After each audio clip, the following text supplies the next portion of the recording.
Hello, and welcome to The Smiling Human, where collectively we evolve through inquiry.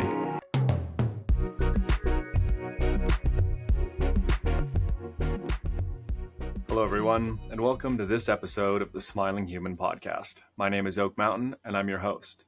Today, I'm speaking with Zerin Beattie. Zerin has been practicing meditation for the last 20 plus years, studying techniques in the United States, Canada, Mexico, Cambodia, Thailand, Peru, and South Korea. Zerin founded Xpand in 2014 to empower people with life-changing resources to bridge the gap between body, heart, and mind in this modern world. Through years of cultivation, refinement, and practice, he has discovered methods and philosophies that genuinely help people ground their emotions, respond better, and move with more purpose throughout their lives. Forever a student, Zerin continues to seek new ways to practice mindfulness and share his findings with the world. And share them he did. Our conversation is both mindful and meaningful, and I believe it speaks for itself. I hope you enjoy. Hello, everyone. Oak from the editor's room here. I just wanted to add a note that in the production of this episode, there has been some unresolvable audio issues. You'll hear a little bit of some crackling on my track at the beginning of the conversation, and this actually carries out and deteriorates for the first 20 minutes or so. Now, that being said, you don't have to hear the 20 minutes of awful audio, as I have done my best to re-record my parts of the conversation, as the errors were only on my tracks. So for the listeners, hopefully it will be a seamless and undetectable addition. And for those watching on YouTube, you will see a slight change in my video on and off for the first 20 minutes, but for the rest of the conversation, all is well. Thank you again. Fantastic. Zerin, thank you so much for being here. I really appreciate the time. Yeah, man. Thanks for the invite. It's been meaningful to connect with each other over the years and to watch your journey for sure. Appreciate that. And I ask everybody at the start of the show the same question. So I'll ask you, what's the last thing that made you smile? I mean, realistically, that question right there. Last thing that made me smile, man. I don't know, being around good people. You know, having a good time, being around good people, good discussion, good company, being in nature, it was a gathering of meaningful people, and it was recent, and it was a good time. Fantastic, man. That's beautiful. It's been an interesting experience as I've been doing these calls that answer is quite common. Firstly, it's like the question people chuckle at, but also how often they respond by sharing some human connection that has come up for them. So I find that not all too unsurprising, but definitely revealing and meaningful. So our listeners would have heard a little bit about what you do and where you are currently from the intro. However, I'd love to have you share a little bit more about just the story of Xpand and how you came to be in the position you are currently.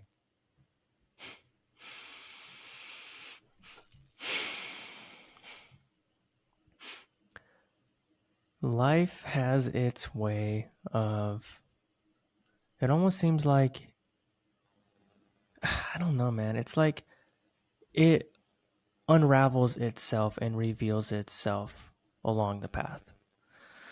And I've done my best to be patient and present and perceptive and to genuinely really listen to what's being felt.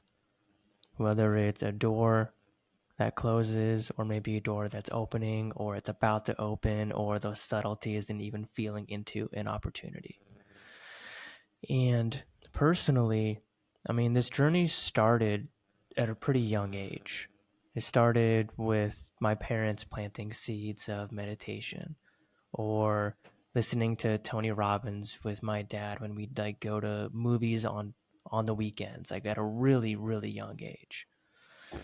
And those things were brought into playing competitive golf, and then into fitness, and then into deeper meditation, and then martial arts, and then float tanks, and plant medicine, and world travel, and all of these different things have kind of been overlapping, and almost it really does feel like the road has been kind of building itself along the entire journey. And in that, started Xpand over 10 years ago now. It started as a fitness company because that was my reputation at the time, and that was kind of a good base of the knowledge, but all knowing that it was leading into really a meditation and mindfulness company. Just feeling that it's probably going to take a little bit of time for people to be receptive to that, plus also gain a reputation of somebody who might be able to share perspective in that field.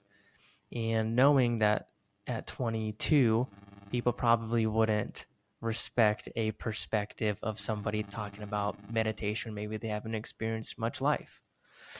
So I did my best to acquire and obtain perspective through various experiences throughout that time. But all while doing that, I was building a program called Become. I didn't know what it was going to be at the time. I was building it for 10 years, and I've been taking people through it the last almost four years now. And it was all in this thing that nobody even knew was coming into the future. And people didn't even know this thing existed till like 8 years into its development. Just really doing my best to build something meaningful and gather perspective and real like insights that have been helpful and that are able to be helpful to other people. And eventually it felt ready to share, and now kind of here we are. I mean, that's definitely a nutshell of the experience. Absolutely. I appreciate how you're able to weave in several different avenues of, we might say, the human experience. This is golf, sports in general, martial arts, all of the pieces that necessarily have their roots in mindfulness, at least their roots of success in present moment awareness. And I'd love to have our listeners maybe become more aware of the nature of this program of Become. But before I do that, I actually want to pitch something to you. In a recent client call, I was speaking about meditation, and I have a mindfulness program as well, and I facilitate mindfulness and meditation. So something came to me while I was working with this client, and I thought you might appreciate it and we might be able to speak on it. Speaking on mindfulness, it's kind of a generic term, right? It can often be misconstrued because of its literal form, mindful, right?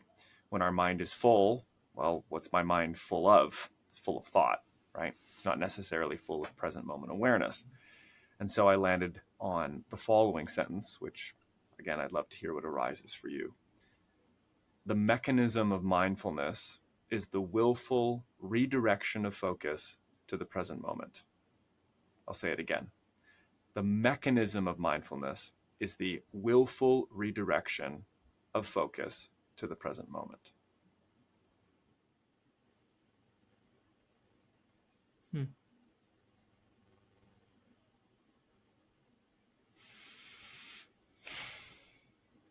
That's pretty interesting. It feels like that's probably a pretty important part of it. The whole part, this is where it's hard to really articulate something like the experience of being mindful, right? Because there's so many dimensions and so many layers and so many connotations and all of the things. And what you're saying, it feels like it's like a puzzle piece to what it might be. Because I've recently heard it's ultimately like, I mean, there's so many aspects to what mindfulness is, right? It's like observing from a non-judgmental place, right? Like watching your life unfold while it is unfolding without putting in an interpretation onto it or whatever, right? So there's now this layer of like becoming aware of awareness itself. And whether we are redirecting our attention to something or not, we are, in my humble opinion and perspective, I'm pretty sure we are always in meditation. But to what degree is like based on what you're saying. So it's based on how present, perceptive, receptive, and mindful we are. But we're always in meditation. There's an element of us that is mindful of some form of sensation and input, and environmental awareness and all of these different things. Now, the better that we can soften into that, kind of blossom into the perspective of becoming aware of the awareness that we hold, then that's an element of mindfulness. Is that what you're saying? It's very possible. Is there, so let's say what you're saying is the a good definition. Well, maybe there's just flavors to what you're saying, like the ability to become mindful. Is it in a way of being very distinct and focused, or is it in a way of softening our our the way that we are perceiving, right? So there's like three forms of meditation ultimately, right? There's basically like open awareness, there's pure perceiving, and then there's like focused meditation. And which is ultimately probably what you're describing, just into the different dials in which we can do that, which we can tune our ability to perceive and however we are being aware, right? So that's a feeling with what you said. Now, in the previous conversation, the necessity of present awareness, be it of single point focus or this sort of soft expansion, has proven to be maybe not universal, but there's definitely a very common quality that has woven its way through our explorations of meaning. And this is the core theme of season one, meaning. And so, most recently, and I know you've been bringing this program and its techniques into correctional centers in the United States. And I'm curious as to what you see to be the nexus or what you've come to witness as it relates to meaning, story development, or personal life trajectory for the individuals that you're supporting and its connection to present moment awareness.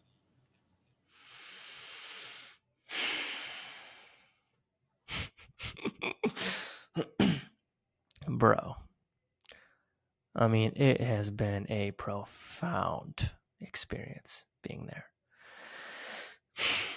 Now, I have to be pretty careful as to what is shared and not shared, based on hoops to jump through and regulations and all of these different things. So certain details just have to be left out. But what I'm able to provide would be, man, some insights that have been coming through this experience are like, one, how simple it may really be to provide a place of support and growth for somebody, no matter who we are. And there's have been multiple moments where literally just being there and listening and caring and maybe responding a little bit here or there, but ultimately just being present and listening, dude, has like produced and alleviated so much internal turmoil for people in their experience in the center. And to the point where there was a guy that I was just doing nothing but listening, bro. And he like shook. It was like, whew, thank you so much. Like, we don't get to share anything like this in here. And he's like, I feel so much lighter right now. And I didn't do anything, bro, but care and be present. And it may really be that simple. And something that's really been noticed too is, so one of the main determining factors for growth might actually be a willingness to grow like your life depends on it. Because I've worked with there was a time where I was training the police cadet force in martial arts, and a few instructors came in, and we were instructed to really just beat the shit out of these guys, and to like treat it as an opportunity if they came across somebody on the streets that can actually fight, to show them what that could actually be like. And their level of intensity of listening and attuning and really being willing to grow and learn was so different than somebody that like kind of wants to learn how to throw a punch or something because their life depended on it. And I brought this insight into the center with the residents, and I shared this concept with them, and they were like, well, our life does depend on it. And that right there, dude, they've been so receptive and so open and so curious and so willing to ask questions and do the prompts and go through the practices because they genuinely want to be better people. And if that's not there, man, like I don't know who you are or if it even matters who you are or what you've been through. That's probably going to be a pretty significant limiting factor. Now, what's profound is that the universe and divine also has ways of doing whatever the universe and divine does. So, is that required? Probably not, because there's things that are so far out of our hands based on who knows what. But is it probably a pretty helpful element? It seems to be that way. It seems as though, from what you're saying, that as soon as something is recognized as necessary, then secondarily it becomes a greatest priority. And so when we're looking at individuals who I might imagine have a tumultuous relationship with meaning or meaning making for their own lives or what it means to be a part of society and relationships, then the circumstances they find themselves in have literally necessitated that kind of potency. It's like when you have no other options, you make the choice that's available to you. And what I find so warming, particularly when I think about your work and the work that you're doing, and when I engage with content or when you and I have conversations like this, is that, well, let me say this. It may not be clear for listeners at home, but I had an uncle who was incarcerated for 17 years. And at the end of his sentence, not even at the end of his sentence, he was released based on wrongful conviction. So he was freed. And so correctional centers, the idea of imprisonment and the idea of isolation from society, it when I say isolation from society, it's this network that divides us from the reflection of who we are and who we could be. And that's what I mean by society. It's the relationships and all of these interconnected pieces that show us who we are. And so when we're pulled from that network, I can only imagine how much more deprivation is present in regards to that field of meaning making and self development. That is to say, how do I know that I can become something whole or something better or something present, loving, skillful, worthy in this particular context when I'm surrounded by people who look at me like I am anything but? Mm-hmm. Dude, 100%. And it's so fascinating because I mean, as you were sharing, two really noticeable ingredients that have been perceived in this experience are genuine curiosity and genuine gratefulness for the opportunity are two of the main things that these guys feel and express. Because like when they ask a question, I mean, they are asking a question because they're really, really curious about what that could turn into for an insight, what it could mean for them, what they are able to do with it and share it with other residents or their family members. It's like there's like a sincere curiosity that goes in their personal journey and whatever they're moving through, but also developing that para el bien de todos type of approach into really like how do we share this with each other to not only improve our lives but with the lives of the people around us. There's like 14 dudes in this facility, man, that are like perceiving and like moving in that way, and the ripples that are coming from that are wild, whether it's in their life or their family members' lives or whichever, or even in the facility. And in that is an immense amount of gratitude, and they share that, and also an immense amount of gratitude for the experience because some of these residents have been in there for 20 plus years. And this is the first mindfulness program that they've experienced. So, or it's like sometimes the first time they're even digging into this kind of stuff. And they've done other um, protocols and programs and things while they've been in the center that have been helpful to move through certain things that are specifically tailored for their experience. But it's just different, bro. It's a different flavor of beingness, you know? And so there's 7 phases through it. I'll just tap into this really quick. And we just finished through the purpose phase. And part of it is like, how do we turn who we are and what we've been through into like real medicine and perspective? And these guys are able to do that in a way that is really, really, really unique.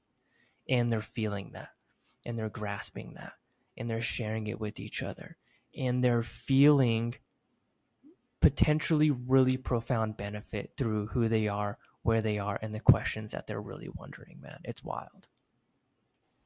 For the listeners who might have caught a bit of that, Spanish, para el bien de todo means for the good of all, for some clarity. So this sort of orientation to the well-being of the collective. When I heard you speak of curiosity and gratitude, one word jumped out to me that you didn't speak, but it arose quite strongly, which is humility. And that curiosity is predicated on humility, and it's predicated on our recognition, on the recognition of our own ignorance. That is to say, I don't know how to do this. I don't know what the best thing is necessarily, or what the right path would be. And perhaps this person sitting in front of me who's willing to listen and offer this framework for me to explore and transform does. And I think that there's a powerful relationship between humility and purpose, particularly, but also the generation of meaning, or the communion with authentic meaning, when it comes to the definition of one's life. And what I mean by this is that, at least insofar as I've understood and imagined the lives of these individuals based on what you're sharing, is that because of their confined circumstances, because of the limited number of options available to them, this openness to, it's almost like their hand is forced in some way. And I don't know if that's necessarily true for everybody, or for better or for worse, but when you don't have any other options, curiosity becomes quite compelling. And the reason I want to introduce humility and tie it into meaning is that if we are looking to move forward in life, and I say this for the listeners as well, who might be on a path of self-discovery, if we're looking to move forward into a life of purpose and of meaning, we necessarily have to approach the steps to get there with humility. Because if I've learned anything, brother, is that when I think I know the way, I'm wrong. So wrong. Just like you mentioned earlier, how the divine or the universe has this capacity to move and influence circumstances and variables beyond our conception. So too are the possibilities and probabilities for your future outcomes far beyond what you might conceive. And so if you're finding yourself at the nexus of what is it that I could be, or how is it that my life might become more meaningful, those questions are powerful because they rest on humility, because they rest on curiosity and a receptivity to learning and transformation. That's such a powerful concept, dude. And it goes like, that's a fundamental element that should just be present, period. And probably more so present in particular circumstances. For example, this is bringing up a cool thing that I haven't really shared with anybody, but when I went into the facility and started to do these, I did like a handful of workshops on meditation and mindfulness before developing the group to go through the program. We're sort of like build the right people and build rapport and all of these different things, right? And to see if people are even interested. And one of the first things that I mentioned to the residents was, I'm not going to sit here and pretend like I know what's best for you right now. I don't know. I don't know who you are. I don't know where you've been. I'm not going to come in here and tell you what to do or anything like that. This, we are all students in this process. And this has been developed, over X amount of years and is able to help with these things. But like, this is a blueprint, right? For us to learn how to guide ourselves through. And there's those types of like beginning ripples into this process, man. And these groups specifically, people come into the facility and like all the time, man, think they know what's best for these residents and these people. And people can sniff that shit out, bro. And people can feel when like you actually don't comprehend, or when you think you do. It's a different energy. It's a different way of moving through things. And oftentimes people don't appreciate that, no matter who you are. So that, approaching things in that way, it feels better. It just feels smoother. It feels like it's more grounded in presence and learning and just being genuine, while also doing our best to provide something meaningful. I mean, it's a particular balance of things. Absolutely. The prescriptive pretense that you're speaking to has the capacity to deny the authentic expression of the individuals involved. And I see this in terms of client work and facilitation, that if anyone comes with a preconceived notion of what they're capable of, or what it is they're going to receive, or what it is somebody else is thinking, feeling, believing, or ought to believe, all of that puts these bars of constraint on what is genuine, what is truthful, and what can, if given the space, come forward. And I think that we might find that same mirroring in the life circumstances of the people who find themselves most shut down. It's like, oh, well, you're this, therefore you can only become that. You've been through this, therefore your only outcomes are that. And it's almost not to be hyperbolic, but it is a denial of the depth and potency of the human spirit to put such constraints upon it. And so, yeah, I wonder what arises for you in regards to that present moment expression and authenticity. A very particular concept that has been brought to my attention recently. Have you ever heard of grounded theory? No, sir. Bro, me either. Until like this week. And it's blown me away, bro. So I was talking with a good buddy. He's going through like a doctorate program.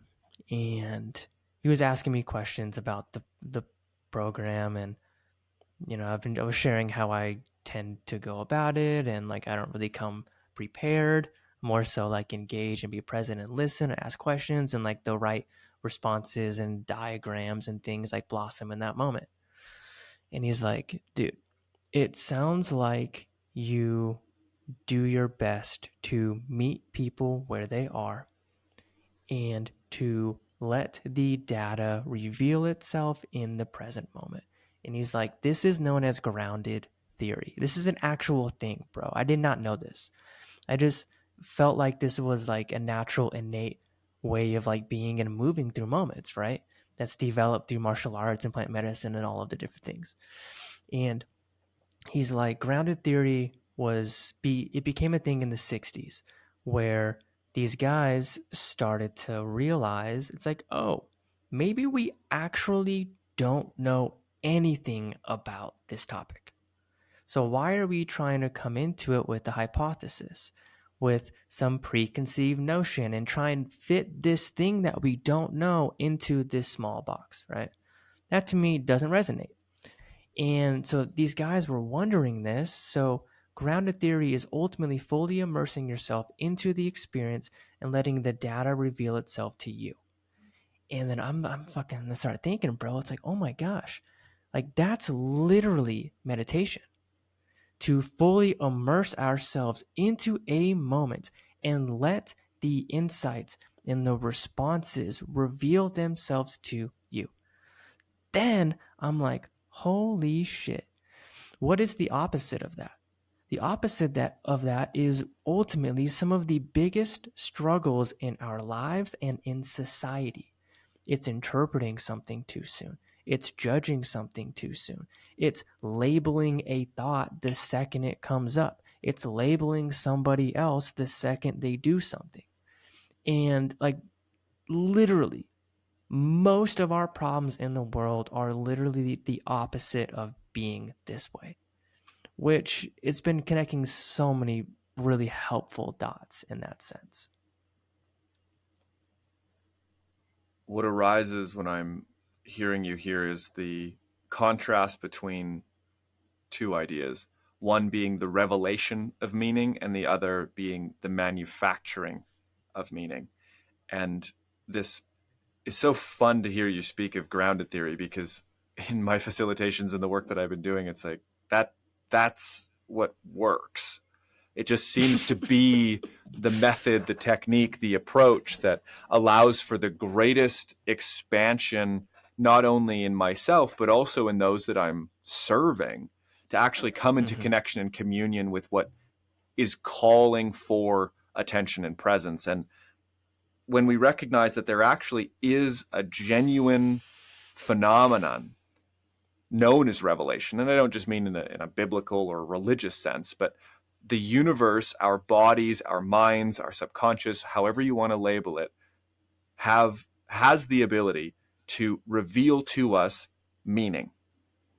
And I think that the difference, the really important difference I might want to place a pin on right at the center here, is that in the revelation of meaning, we're not required or falling back on, we're not requiring any other notion other than what arises.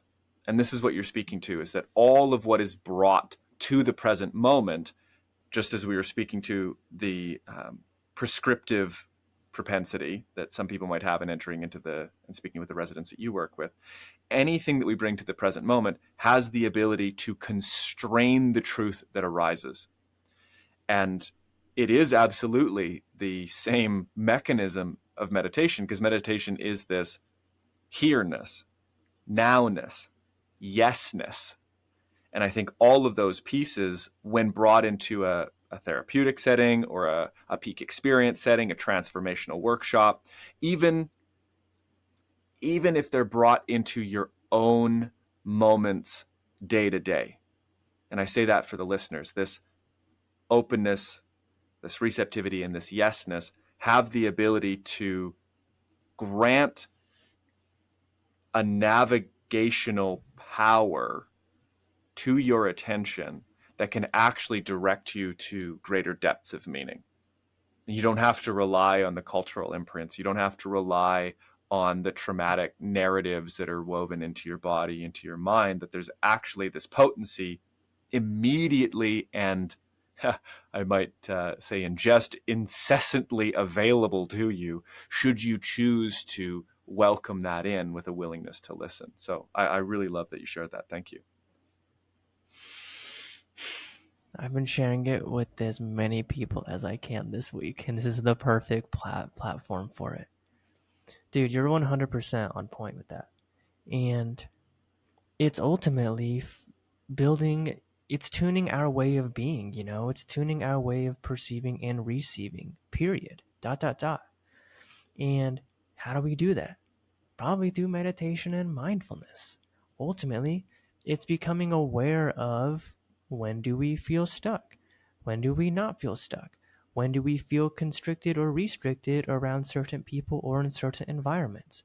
When do we feel like we're able to be open and flourish and genuinely be who we are? It's like, that's what's so interesting about the concept of mindfulness and the connotation of having a full mind, like you previously mentioned, is like, yes, and it's tricky because, Eckhart Tolle and all these people, it's like, this is a common question of like people not feeling the best about the word mindful because of exactly what you're saying. But what's profound about it is, it's like, maybe it's just the wrong way of looking at it, because a mindfulness is probably perceiving between the space in which you perceive, a fullness of presence. So it's not the thought that you're becoming mindful of, it's the connective tissue between the connected thoughts. So it's this spaciousness in between the things that broaden things out, and that can kind of push something broader, like a mapacho in a sense. And you're like broadening room and allowing more heartfelt presence to be felt. And it's kind of perceiving between the lines in a way, which can feel like profoundly full presence. And what's tricky is like, so like an isolation tank, a float tank, is an amazing tool at helping people feel this spaciousness. Because how do we know? We don't have any freaking idea, bro, on what that might feel like or what that pocket can be unless we feel the potential of what that can mean. And a float tank is an amazing tool to help people loosen their unconscious grip of external stimulus, bring that awareness back into their being, the observer, the perceiver, and feel more of who they would genuinely be. And that is profoundly helpful.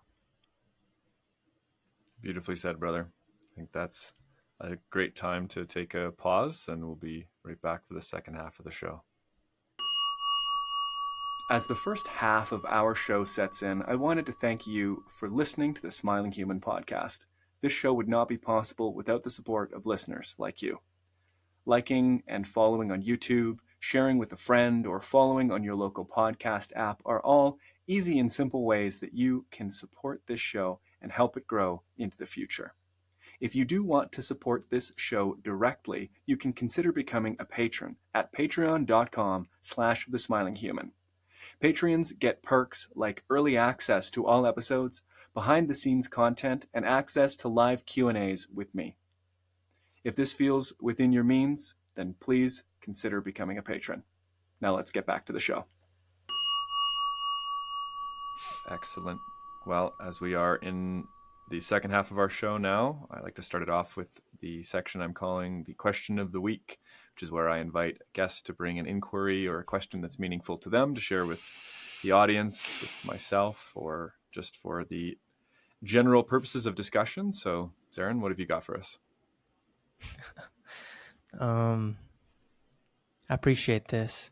And literally, quote unquote, couldn't even think of a question until one came through 15 minutes before this podcast. And part of it was like anything that was coming up was like, that's just a thought. It's like, is that actually what I'm wondering? Yeah, I could ask that, but like, what's the reason behind having that be the thing that's mentioned? It's like, I mean, you can say a question, but is that only coming up because that's what you think you should say, or because that's what you think somebody would want you to say? Just like those, just like being aware of what was even coming up, right? Hashtag mindfulness. But what that kind of brought through was really feeling into the type of discussion that we may have and share here. And all things considered, bro, like working with residents at the correctional center, being a person, being somebody who provides a mindfulness program, and sharing deep moments with people, whether sharing fucking the depth, bro. Like, whether it's suicidal ideation, wondering how to move through things, wondering how to find their purpose or meaning, or doctors who are like doing their best to develop a better ability to embody themselves and to support who they support better. You know, there's so many different like nuances and versions of people that I would be super fortunate enough to be around and to work with and to learn from and to hear from. And for people to share, man, like deep things with me. Genuinely so grateful. But that being the soil, it's like How do we do this thing, bro? Like, how do we do what we are hoping to do? How do we do this thing that we share called life? Like, if we're all in so many different nuances and spectrums, and there's so many like very common variables that we all share, but there's a degree and a scale within each one of these common variables that can completely change someone's soul experience or their relation to who they are or their relation to the present moment or whatever they would be doing or going through. And part of those wondering notions are like part of how the Become program was built the way it's built. A lot of it's designed around asking questions, like not telling somebody what they're going through or telling somebody what they're going to experience, or, oh, if you're experiencing this, well, that means this. It's like there's concepts, and it's like, well, have you considered this? Well, what about this thing over here? Huh, okay, if we're feeling these things, well, what could be the deeper roots of where those are coming from? Like, really helpful questions to help each other discover more of the meaningful map that we would be moving through. And if we all hold perspective, and if we all hold medicine, that's probably pretty unique based on who we are, our upbringing, our background, all of these different elements, then having somebody fucking tell you what that is probably isn't the most helpful thing. But having somebody support you in discovering what that may be for you is probably a pretty meaningful human experience. And that's been felt for me, having people try and tell me what I'm going through or what the fuck I'm experiencing means. And it's like you know inherently there's some disconnect there, right? So knowing what it feels like to not be approached this way, and then doing your best to approach people in maybe the way that we haven't felt before, to produce that, to provide that, to share those ripples, all of the things, right? So fundamentally, the concept and the wonder of like, how do we do this thing? And maybe that means, how do we do this of what we're even experiencing right now? How do we produce meaningful things that we can provide a living from while also being in alignment with divine, with our soul, with our heart, with a moral compass, right? How do we move through deep emotions that maybe people are feeling pretty freaking stuck in, dude? And so just this deep root of how do we move through where we would be well and efficient, not even efficiently, how do we move through this thing well and meaningfully, hopefully minimizing damage and producing something that has room for beautiful dimensional growth. And that's different, bro, for everybody, no matter where they are or what moment they're going through. But those fundamental questions can inherently be very helpful. Because the question can be a planted seed, dude, in so many ways. I'm coming to realize that the caliber of people that I seek to speak to tend to bring a caliber of question into this arena that always, I would say, demands the respective contemplation. And in response to the question, how do we do this thing called life, and how do we do it well or meaningfully? I think taking into consideration what you have established here, that the prescriptive notions of how it ought to be done, what the outcomes ought to be, what meaningful means for you, that all of those are the antithesis of our actual trajectory, so to say. And so, with that in mind, here's what I would offer in response to that. Life is to be lived, and to live is to be and to do. We have a genuine sense that there is a way to live well and that a meaningful and purposeful life is possible. As such, how you do what you do and what you do will determine whether or not you are living in alignment or moving towards your realm of well-being and meaning. And so, how is it that we do this? I think recognizing that there are things that ought to be done, doing is necessary, just as much as tuning into being is necessary, and that the quality of your doings can be informed by the nature of your aim. And so I think if anyone is toying with these questions of how do I live a meaningful life and how do I engage with those in my life in a meaningful way that promotes well-being, it behooves you to really get in touch, perhaps through this revelatory process, as to what wellness really means, what a fulfilling life really means for you, and allow those answers to come from within. And when they resonate, when they awaken and enliven your being, enliven your mind, and enliven your heart, you can set those up as an aim and hold to them as an aim. There's a deep wisdom in each mind and each heart and each soul that I think is just waiting to be asked the question, how ought I live? How might I respond lovingly? What can I do now?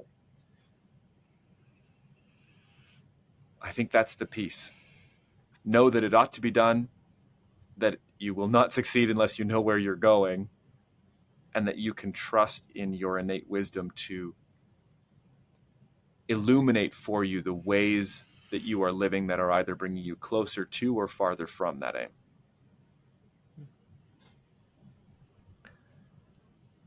Super interesting addition. Another addition on top of that, when we consider the concept of aim, is the quality of our aim and the quality of our direction is probably going to be rooted in the quality of our questions. And if we're asking questions like, oh, why are you such a moron? Why does this always happen to you?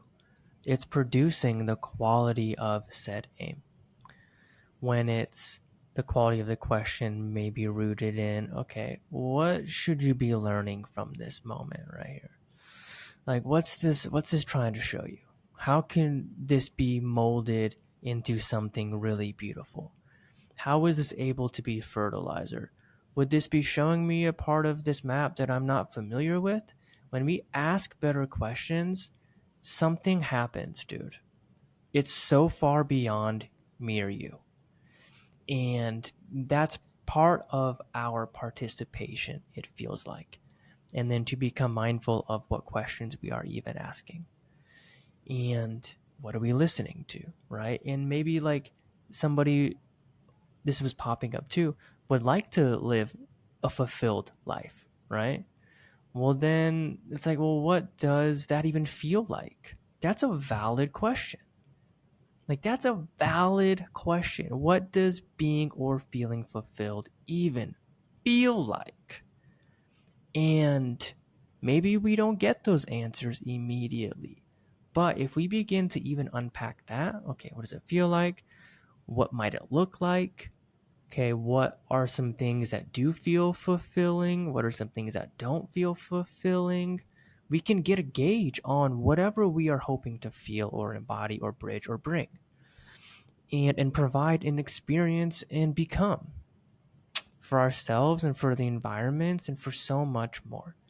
Um, One other meaningful thing here is like I was talking with a good buddy.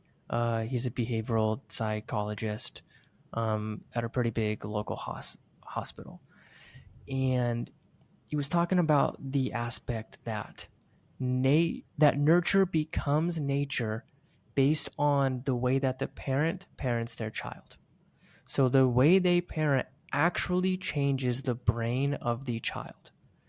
Then he's like, the thing is, we are all children. We are all experiencing these influences from our environments. So when we consider, like, what do things feel like when they resonate? What do they not? What does it feel like when they're not resonating? All of these different things are helping us drop deeper into the place that we wish to be and bring and embody for the benefit of ourselves and the of the people around us, without a doubt. The role and power of inquiry underlies the intention of this show.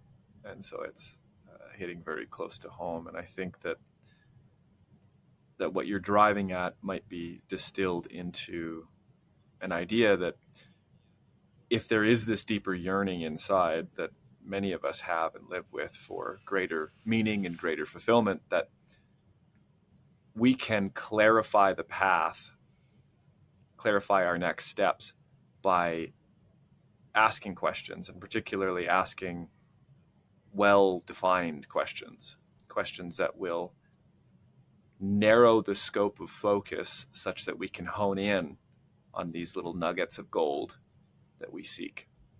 And so I'm curious if you are capable and willing, if you could share with the listeners maybe just a few things they might do for themselves today to, if they're feeling out of alignment, bring themselves back and, yeah, come in more into connection with this trajectory towards meaning and purpose.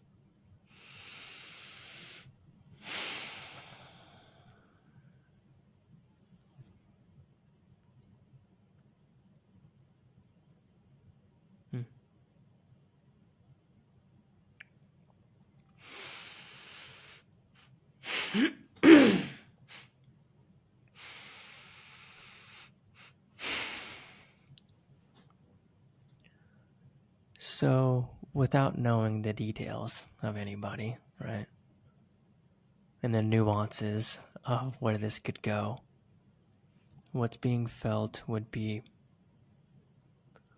fundamentally slowing down,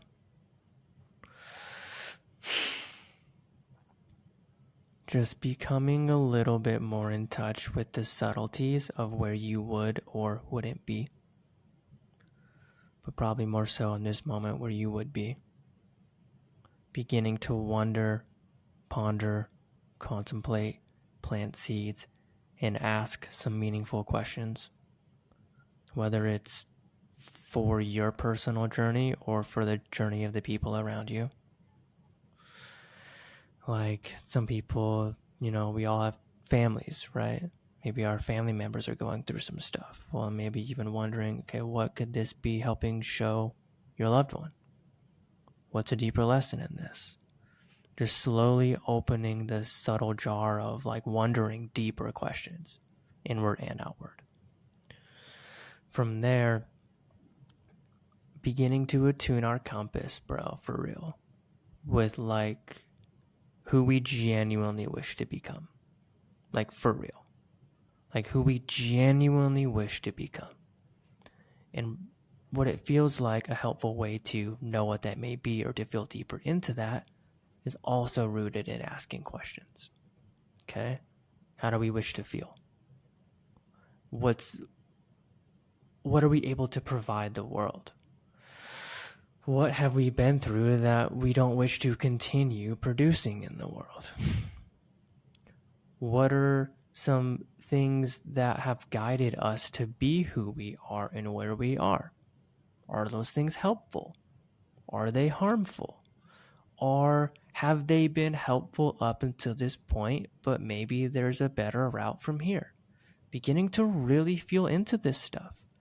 And then ultimately doing our best to embody and become that being in as many moments as we possibly can.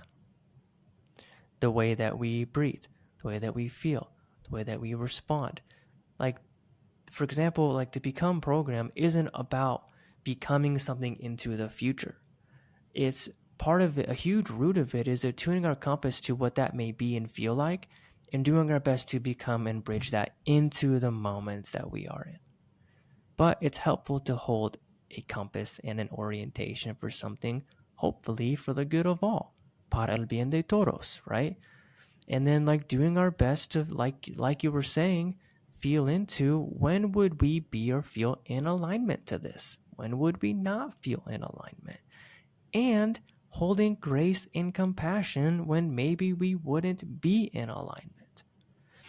And maybe when we fall, and this is where grace and compassion are enormous, and empathy, it's like maybe when we fall, quote unquote, out of alignment, that's also just alignment, because then we comprehend and we're mindful now of what it feels like to be out of alignment with who we wish to be.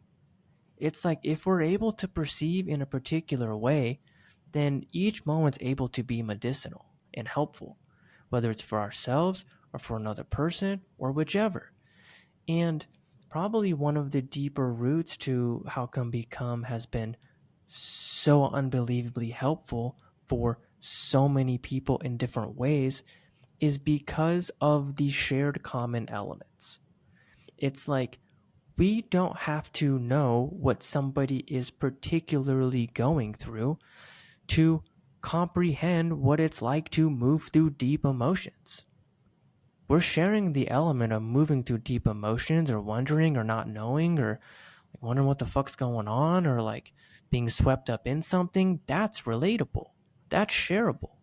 And if we can comprehend that, and we can distill these particular experiences and moments into something medicinal that we as beings share, bro, what a meaningful way to be and respond and perceive and behave. And no doubt we're all human, bro, and we probably won't do that all the time. But if we can hold that compass and move in that direction, hopefully we will be able to behave that way more often than not.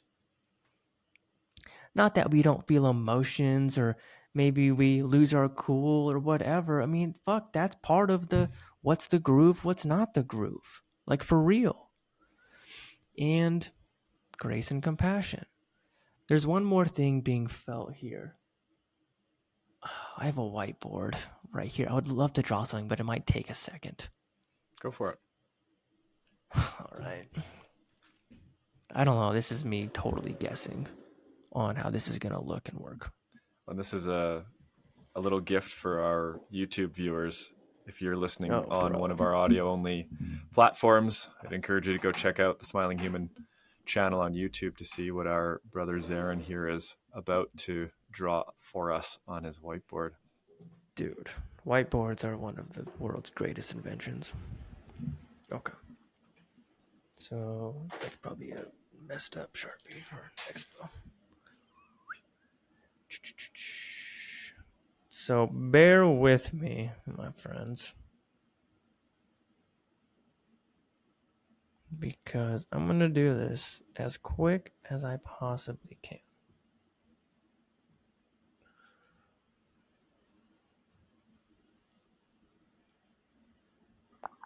This comes up so much over the years. And whenever this is shared, it's like a massive light bulb for people. So once he's complete, I'll describe it for our audio only listeners. Cool. I mean, I'll go deep into it. Amazing. Also. All right, cool. This is, I could do more, but that's fine for now. So, okay. This right here is representing our compass and our orientation. So when we hold a compass and an orientation, then everything we go through actually becomes fuel that supports that compass and that orientation, whether that's our intention, whether that's our purpose, or whatever it may be. I'll get to an example in a second. When we don't have a compass or orientation, then everything we go through becomes our purpose. So when somebody cuts you off in traffic, well, then you're funneled into oh, this piece of shit, they did this to me, they whatever. That's becoming your purpose. Rather than if you hold a purpose of doing your best to embody more compassion or be a decent freaking human, well, then that experience is now an opportunity for you to embody and bridge that into the world. This right here might be one of the most helpful fundamental discoveries that have come through in working with people, is the importance of holding a compass, purpose, and orientation, and allowing these moments to be fuel for that to be embodied and bridged, versus when that's not present, getting lost in the weeds and ultimately having everything else around you become your main focal point instead of fuel. So for our audio only listeners, what I was seeing from Zerin there is you can imagine a winding pathway and a large arrow overlaid on top of it. And this arrow is what represents our compass and our orientation, almost like a tethering point. And the points along this winding journey are constantly being related back to and in service of this compass and this orientation. So all of the pieces that we go through, everything that arises in our lives, is in service to the trajectory towards this orientation. That was one of the diagrams. And the other diagram was, again, a wandering path without this arrow, without this orientation. And every point on this path became a focal point, like Zerin was explaining, where the attention, the focus, the energy, the attempt to meaning make is all focused central to each of those experiences rather than being placed in the larger context of our chosen orientation and compass. So wonderfully done. Dude, well explained. Thanks, brother. Yeah, that's fantastic. So for our audience here who's curious about becoming greater versions of themselves and deepening into mindfulness, or just curious to learn and hear more from you, where can they find you? I'm pretty active on Instagram. It's basically at Xpand yourself. Just expand yourself without the E. Website is xpandyourself.com/become for the program. Email, obviously, Zerin at expandyourself. I'm pretty easy to reach. I definitely encourage these types of discussions. I genuinely care about people and hope to be just of help and just genuinely. So whether it's a discussion or a question, I'm pretty open to continuing that with people. And of course, you can go much deeper through the process that has now been in the works for about 14 years. And it's produced some pretty remarkable transformations that blow me away all the time. So fantastic. Well, Zerin, thank you so much for your presence, time, and contribution. It's a pleasure as always to converse with you. Appreciate your time. Appreciate you, man. Thank you. Thanks for listening to this episode of the Smiling Human Podcast. If you enjoyed it, please consider liking and subscribing on YouTube or giving a follow on your local podcast app. I know I said it in the mid-roll, but I'll say it again. If you'd like to support this show directly, you can do so at patreon.com/thesmilinghuman. You'll gain access to perks like early access to episodes, behind-the-scenes content, as well as access to live Q&As. Also, I've just produced an insight journal and I want to give it to you for free. You can find access to this month-long personal development journal in the link below. This is in the show notes or in the YouTube description. Also, if you feel inspired by the sharing that has taken place in conversations like this and you want to work with me directly, you can find a link to a free call below. Thanks so much for listening. We'll see you again.